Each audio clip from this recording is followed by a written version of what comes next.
नमस्कार, मैं हूं मदन राज और आप देख रहे हैं राज तक न्यूज। आपको खबर बता दें कि जिला आजमगढ़, थाना महाराजगंज, ग्राम सभा नरोत्तमपुर एक घटना बहुत दर्दनाक हुई है।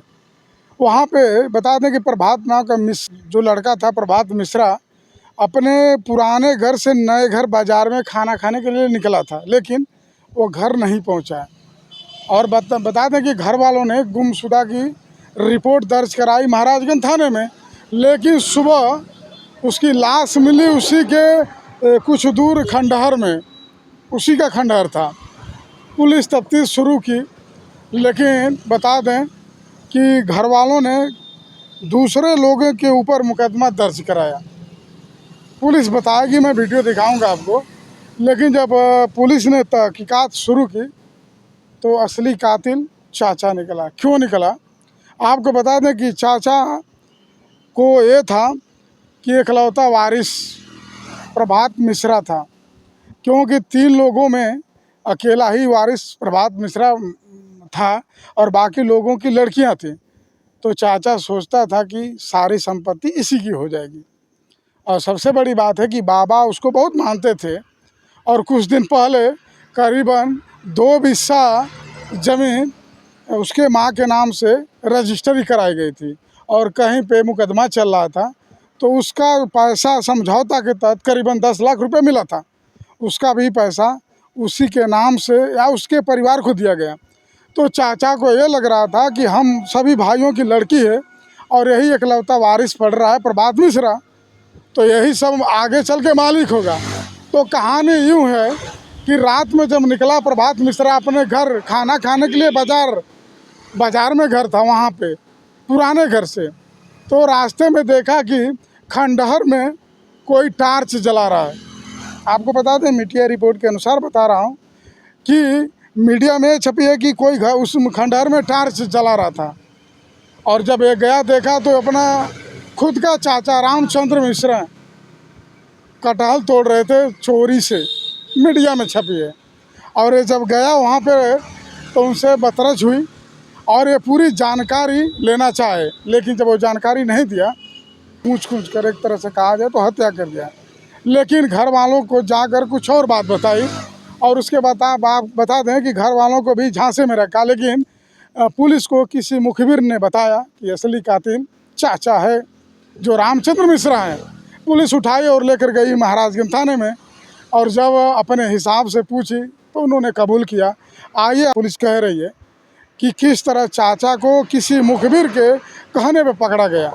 तो अब एक बता दें आपसे कि फ़िलहाल चाचा को जेल में बंद किया गया है और इकलौता वारिस था प्रभात मिश्रा। और बस चाचा को यही डर था कि पूरी संपत्ति का मालिक प्रभात मिश्रा होगा, जो इकलौता वारिस है। सभी भाइयों की सिर्फ लड़कियां थीं और यही इकलौता वारिस था।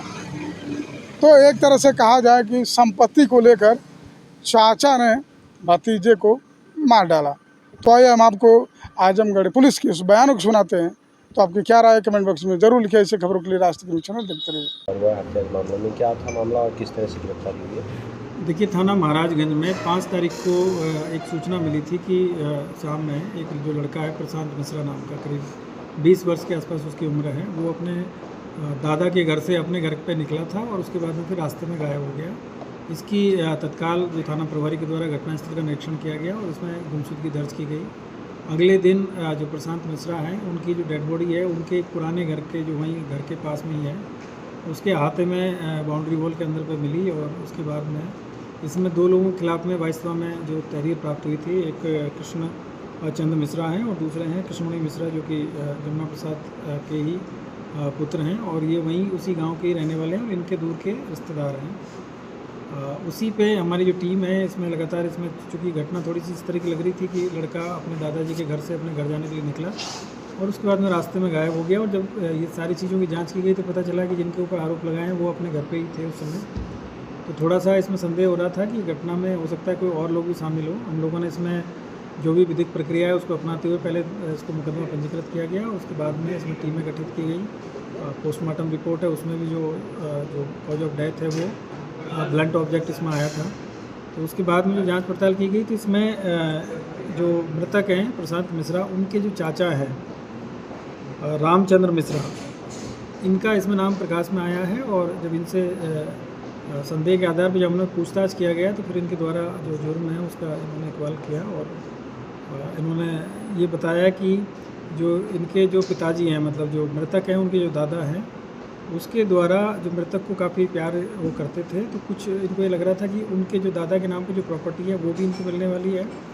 और पहले भी जो दादाजी ने, इनके जो माँ हैं, जो मृतक की माँ है, उसको कुछ ज़मीन, अपने छोटे भाई की जो ज़मीन थी, जो कि पहले इनका कोई पैसे का लेन देन था, तो उसमें इसकी माता के नाम पर ज़मीन करा दी थी। तो इसको ये रहता था कि जो मृतक है वो 3 भाइयों में एक अकेला लड़का था, बाकी इनके यहाँ पर लड़कियाँ हैं। तो इसको ये लगता था कि जो सारी ज़मीन है जो दादाजी के द्वारा इस लड़के के नाम पे कर दी जाएगी तो मुझे कुछ नहीं मिलेगा। और एक ज़मीनी विवाद किसी थर्ड पर्सन से चल रहा था, जिसमें कि मृतक के पिता के द्वारा जो केस है उसको वापस ले लिया था कोर्ट से, उससे समझौता कर लिया था। और इसको ये संदेह था कि उस जो इन्होंने जो कम्प्रोमाइज़ किया है उसमें भी इन्होंने पैसा लिया है करीब 10 लाख रुपये, जिसमें से भी इसको हिस्सा नहीं मिला। तो इन्हीं सब चीज़ों के दिमाग में उसमें चल रही थी। इसी के उसमें इसने जैसे ही जो मृतक है जो अपने दादा के घर से निकला है तो ये पीछे पीछे आया और उसको बहका के और जो पुराना इनका घर था वहाँ पे ले गया और वहाँ ले जाके इससे सारी चीज़ों के बारे में जानकारी करना चाहा।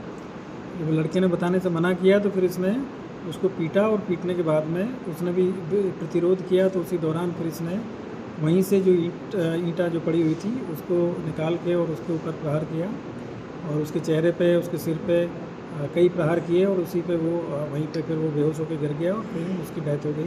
और उसके बाद में ये वहाँ से जाके अपना कपड़ा वपड़ा सब ठीक किया और उसके बाद में इसने भी एक एलिबाई क्रिएट करने का प्रयास किया कि मुझे भी कोई आदमी आया था जो पीछे से मार के भाग गया, मैं उसको पहचान नहीं पाया हूँ। तो इस पर पहले संदेह नहीं किया घर वालों ने, लेकिन बाद में हम लोगों ने पूछताछ किया गया तो इसने अपनी सारी चीज़ें एक्सेप्ट की है और इस लोग को आज गिरफ्तार करके जेल भेजा जा रहा है और इसके खिलाफ विधिक कार्रवाई इसमें की। मोटो सिर्फ प्रॉपर्टी था सर?